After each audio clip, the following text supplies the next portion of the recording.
क्या सिर्फ अपनी सोच बदलकर किसी की किस्मत पूरी तरह से बदल सकती है? तो आज एक ऐसी ही कहानी की बात करते हैं जो बताती है कि हाँ, ऐसा हो सकता है और इसका राज शायद सिर्फ एक छोटे से शब्द में छिपा है। तो कहानी शुरू होती है एक तपते हुए रेगिस्तान से, जहां एक नन्ही सी चिड़िया रहती थी। अब देखिए, ये रेगिस्तान सिर्फ एक जगह नहीं है, ये एक एहसास है, कहीं फंस जाने का, एकदम नाउम्मीद हो जाने का एहसास, जिसे शायद हम सब ने कभी न कभी महसूस किया होगा। तो सबसे पहले जरा उस दुखों के रेगिस्तान में चलते हैं ताकि हम उस चिड़िया की नाउम्मीदी को ठीक से समझ सकें। मतलब उसकी हालत सच में बहुत खराब थी। वो इतनी बीमार और कमजोर हो चुकी थी कि उससे हिला भी नहीं जा रहा था। और तो और उसके सारे पंख भी झड़ चुके थे। सोचिए, एक चिड़िया जिसके पंख न हों, वो न उड़ सकती थी न भाग सकती थी। उस जलती हुई रेत पर न तो कोई ठिकाना था, न पानी की एक बूंद और न ही खाने का कोई इंतजाम। जब कोई उम्मीद ही न बचे तो बस अपनी आखिरी सांसों का इंतजार ही रह जाता है। वो बस वही कर रही थी। लेकिन फिर अंधेरे में भी उम्मीद की एक छोटी सी किरण कभी कभी दिखी जाती है। उसे आसमान में आज़ादी से उड़ता हुआ एक कबूतर दिखा। उसने अपनी सारी हिम्मत जुटाई और कबूतर से कहा कि भगवान तक उसका बस एक सवाल पहुंचा दे, मेरे अच्छे दिन कब आएंगे।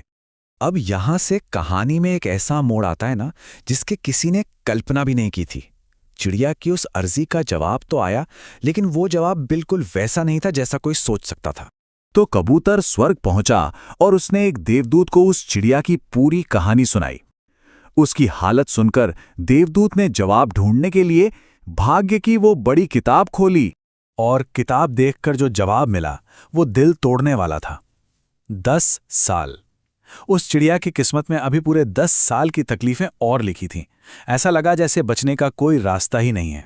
ये सुनकर कबूतर का दिल बैठ गया। उसने पूछा, क्या कोई और रास्ता नहीं है? तब देवदूत ने मुस्कुराकर एक रहस्य बताया, एक छिपा हुआ रास्ता जो सब कुछ बदल सकता था।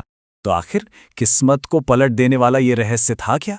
यहीं पर यह कहानी हमें अपनी सबसे गहरी सीख देती है कि असली बदलाव बाहर की दुनिया बदलने से नहीं, बल्कि अपनी अंदर की दुनिया बदलने से आता है। रहस्य सुनने में बड़ा अजीब था, पर था बहुत सिंपल। देवदूत ने कहा कि उस चिड़िया को सबसे पहले तो शिकायत करना पूरी तरह से बंद करना होगा और उसकी जगह ये देखना शुरू करना होगा कि इस बुरी हालत में भी उसके पास ऐसा क्या है जो शायद दुनिया के कई और जीवों के पास नहीं है। उसे बस एक लाइन दी गई, एक मंत्र, जिसे हर दर्द और तकलीफ के पल में दोहराना था।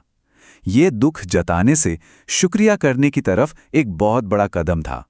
लेकिन सवाल ये है, क्या सिर्फ एक वाक्य, एक सोच बदलने से कोई चमत्कार हो सकता है? खैर, चलिए देखते हैं कि जब शुक्रिया अदा करने की इस शक्ति को आजमाया गया तो असल में हुआ क्या। और उस नन्ही चिड़िया ने बिल्कुल वैसा ही किया। उसने अपनी किस्मत को कोसना छोड़ दिया और शुक्रिया करना शुरू कर दिया। जब उसे जलती हुई रेत महसूस होती तो वो कहती, शुक्रिया कि मेरी सांसें अब भी चल रही हैं। जब प्यास से गला सूखता तो वो कहती, शुक्रिया कि मैं पानी की उम्मीद करने के लिए जिंदा तो हूं। हर मुश्किल में उसने शिकायत की जगह शुक्रिया को चुना। और फिर वो हुआ जो नामुमकिन लगता था। जैसे जैसे उसका मन हल्का हुआ, उसके शरीर पर नए नए रेशमी पंख उगने लगे। उस बंजर रेगिस्तान पर बादल घिराए, जोरदार बारिश हुई और जहां सिर्फ रेत थी वहां एक हरा भरा तालाब बन गया। और वो चिड़िया अब वो पूरी तरह से ठीक थी और आसमान में ऊंची उड़ान भर रही थी। ये बदलाव हैरान करने वाला है, पर ये सब हुआ कैसे? मतलब इतना बड़ा बदलाव? कहानी का आखिरी हिस्सा इसी चमत्कार के पीछे का राज खोलता है। अपनी सोच बदलो और किस्मत अपने आप बदल जाएगी। सिर्फ 10 दिन बाद, जी हां, सिर्फ 10 दिन बाद जब वो कबूतर वापस आया तो उसे अपनी आंखों पर यकीन ही नहीं हुआ। वो रेगिस्तान एक खूबसूरत बाग में बदल चुका था। वो हैरान होकर फौरन वापस स्वर गया और देवदूत से पूछा, आपने तो 10 साल कहा था, ये सब सिर्फ 10 दिनों में कैसे हो गया? तब देवदूत ने वो गहरी बात बताई।